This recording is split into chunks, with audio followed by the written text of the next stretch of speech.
विभाग सदस्यलाई समाजका गहना हुन् बालबच्चाहरू समाजका गहना हुन् बालबच्चाहरू समाजका गहना हुन् बालबच्चाहरू संरक्षकका बन्नुपर्छ अरू ठुलाहरू समाजका गहना हुन् बालबच्चाहरू संरक्षकका बन्नुपर्छ अरू ठुलाहरू सबै जाति सबै धर्म वर्ग क्षेत्रभित्र फुलेको छ यसैभित्र समाजको चित्र फुलेको छ यसैभित्र समाजको चित्र धन्यवाद कार्यक्रम सञ्चालकज्यू आदरणीय कार्यक्रम सभापति महोदय प्रमुख स्तरीय अन्य अधिकारीहरू एक फाट्न गराउन काफी निष्पक्ष निर्णय गर्न खोजिरहेका निष्पक्ष निर्णय मण्डलीहरू र मलाई ताली बजाएर हौसला प्रदान गर्नुहुने सम्पूर्ण अभिभावक गुरुवर र प्यारा साथीहरूमा म श्रीलेर मावि चुनाव कचरा पाँचजना छात्र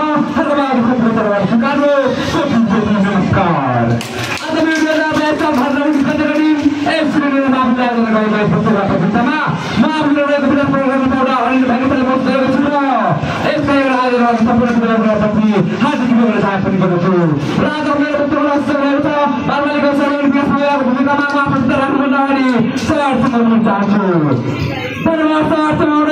मानव जीवन एक खाली प्राप्त जस्तै हो बालबालिका जन्म नेटवर्कहरू सुन्नुहुन्छ त्यसमा पहिला एक्सेस गर्ने व्यक्तिहरू अभाव नै छन् कसरी नेपालीले गर्छ कार्य रहन्छ त्यसरी त्यसैले बालबालिका शारीरिक मानसिक सामाजिक भावनात्मक र नैतिक विकास भएर आफ्नो आपत्ति हुन्छ शारीरिक विकास मानिसको विनाश हुन्छ मानवतामा हुँदैन त्यसैले अभिभावकले आफ्नो सन्तानलाई पुरस्कार दिन्छन् संस्कार रूपमा चित्रबाट नियमित काम गर्नु सकिन्छ त्यसरी अभिभावकले शारीरिक विकासमा अभिभावकले प्रचार गर्छन् मानसिक विकास बच्चाको मानसिक विकासको लागि अभिभावकले छोड्छन् बालबालिकाको चाहिँ हजार पढ्न गर्छन् आकाश सुन्नु हुन्छ सम्मान गर्नुहुन्छ विकासमा प्रेरणा जवाब दिने पुस्तकबाट माया लगाउने जीवनमा काममा प्रोत्साहन दिने काम पनि अभिभावकले गर्नुपर्छ यसरी अभिभावक सरले बालबालिकामा जिज्ञासा तर्क शक्ति नवीनतम सोचको विकास हुन्छ सामाजिक विकास मानिस सबैलाई मात्रै सुन्दा हुन्छ समाजमा कसरी बोल्ने व्यवहार कसरी सम्मान गर्ने वर्षको निर्वाह गर्ने यी सबै विकास गर्न सिकाइन्छ सरकारले नै बालबालिकामा सामाजिक तयारी गर्छ त्यसैले बालबालिकालाई पहिलेसम्म शासन गर्न सकिन्छ भावनात्मक विकास जीवनमा सबैको भावनाको हुन्छ सब बालबालिकालाई माया विद्या हौसला संरक्षण सब उनीहरू माया पैदा हुन्छ गल्ती गर्दै गर्ने सुन्न पेट गर्ने अथवा ढङ्गले सरगर्ती मार्ने यी सबै भावना लगाएर प्राप्त हुन्छ यस कारणले बालबालिका धन्यवाद सम्पूर्ण दयालु भन्छन् नैतिक विकास सत्य बोल्ने इमानदारी र सहयोग गर्ने सिद्ध गर्ने अभिभावक हुनुपर्छ यसरी बालबालिका सुन्नुभन्दा बढी नैतिक सिक्छन् त्यसैले अभिभावक स्वयंले अरूपर्ने भन्नुपर्छ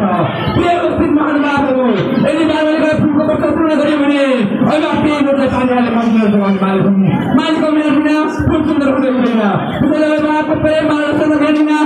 बालबालिका सदा नागरिक बन्दै बन्दैनन् यसरी एउटा बालबालिका यसरी एउटा अभिभावक सन्तानको लागि मात्र संरक्षण नभई राष्ट्रको भविष्य निर्माण पनि हुन् किनभने आजको बालबालिकालाई भूमिका नागरिक हुन् यदि बालबालिका अनुशासित शिक्षित र संस्कारी गरे भने राष्ट्रको मेरो समृद्धि हुन्छ त्यसैले म कुरा भन्न चाहन्छु कि अभिभावकले जीवनका उपकार उनीहरूले दिएको शिक्षा संस्कार पुरा मूल्य नै सन्तानको भविष्यको आधारशिला हो त्यसैले हामी सबैले यो सपना सिद्ध गर्नुपर्छ कि बालबालिकाको सर्वाङ्गीण विकासमा अभिभावकको सही मार्गदर्शन र प्रेम बिना सम्भव हुँदैन एक पुतल भूमिका साथीहरू प्रस्तुत समाप्त गर्छु। धन्यवाद।